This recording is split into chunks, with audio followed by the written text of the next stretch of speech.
All right, today we're going to be looking at adding and subtracting radicals. So the last several days we've simplified radicals, we've done some multiplication with radicals, and then worked with the Pythagorean theorem using radicals. So today is going to be adding and subtracting.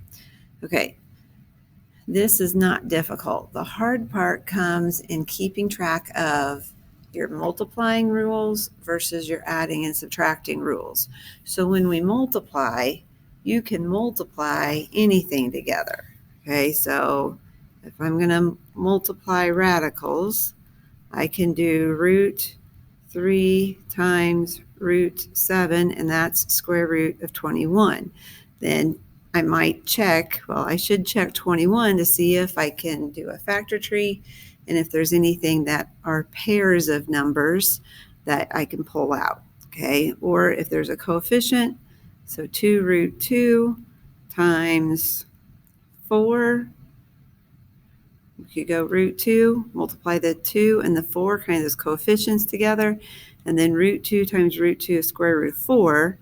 Well, square root of 4 is 2, and we get 16. Okay, so that's multiplying. You can multiply anything together. It doesn't matter whether your radicals match or not. Okay, with adding and subtracting, you can only add and subtract like terms. Okay, so you must have like terms to add or subtract. Okay, so number 1 here, these are like terms. They're both root 5s. Okay, now this first one, this would be like thinking of this as a 1 root 5 plus 7 root 5, which would be 8 root 5. And then that's it. Okay, so then, but if we get to number 2 and our radicals don't match, I cannot add them together. So here's what you're going to need to do. You're going to need to check to see if any of your radicals can be simplified. So if I take 54 and I do a factor tree, that's going to be 6 times 9. 6 is 2 times 3. 9 is 3 times 3. Okay, so square root of 54, let me just write it, is going to be 2 times 3 times 3 times 3. Okay, now we need to do the same thing with square root of 24. So do a factor tree for 24. 4 times 6, I get a 2, a 2, a 2, and a 3. Okay, so this one's 2, 2, 2, and 3. All right, now we're going to go in and look for pairs. Well, this one has a pair of 3s that can come out front. So when that pair of 3s come out front, now your negative is still going to be there. That's going to end up being a negative 3, and then square root, and you have a 2 and a 3 that's left over. Okay, so that's going to turn into square root of 6. Okay, look over here with what we did with the square root of 24.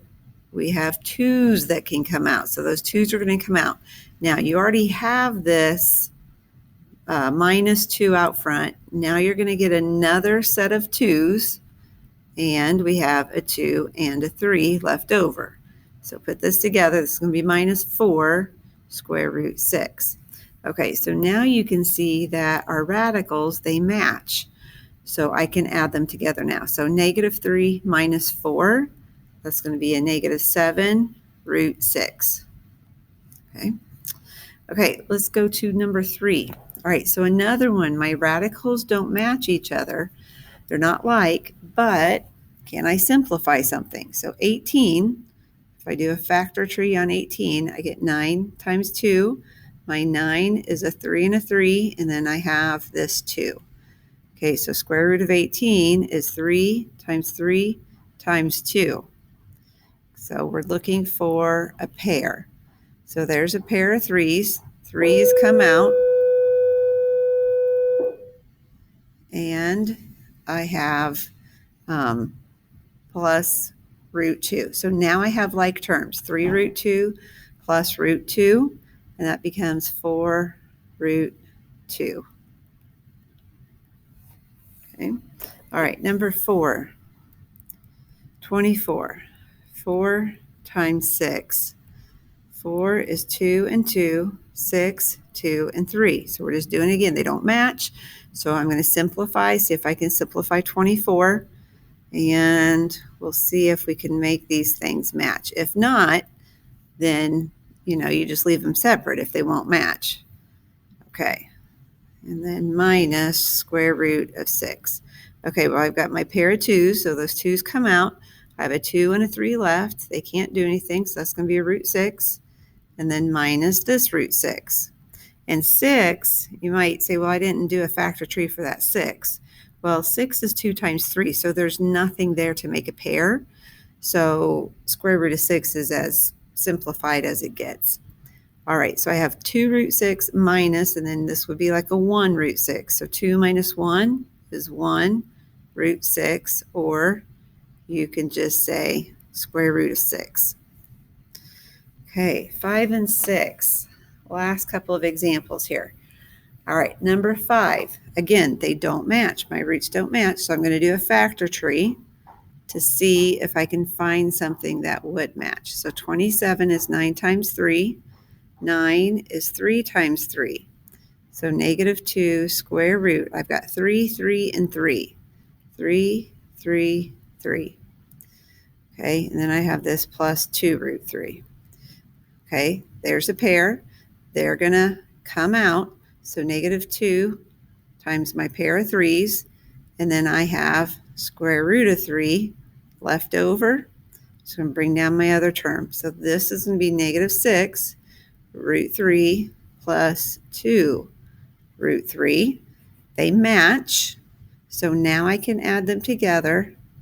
Negative 4 root 3. Okay, number 6. Now this one has 3 terms, but it's the same thing. I can only add radicals together that have like bases. So I'm going to see what I can do. We've already looked at square root of 6. 6 is a 3 and a 2. So there's not going to be any pairs that can come out of that 6. So I can't change that term any. This 3, well, 3 is prime. Okay, so there's nothing I'm going to be able to do with that. Now, the 54, I think we might have done 54 a little earlier. But 9 times 6, and then 9 is 3 and a 3. 6 is a 2 and a 3. Okay, so you can see I'm going to have a pair of 3's that can come out. All right, so I have negative 2 root 6. On this 54, my 3 is already there, but I do have this pair of 3's over here that I can pull out. And then I have a 2 and a 3 left over. And then my last term, 2 root 3. Okay, so let's clean this up a little bit. So negative 2 root 6 plus, this is going to be 9 root 6 plus 2 root 3. Okay, now these are like terms. They match. So I can add those together. That's going to be 7 square root of 6. There's nothing that goes with the root 3. It doesn't have any like terms. So we're just going to leave it plus 2 root 3. Okay, and then that's your simplified version for that one. Okay, there is homework posted, so please do that. And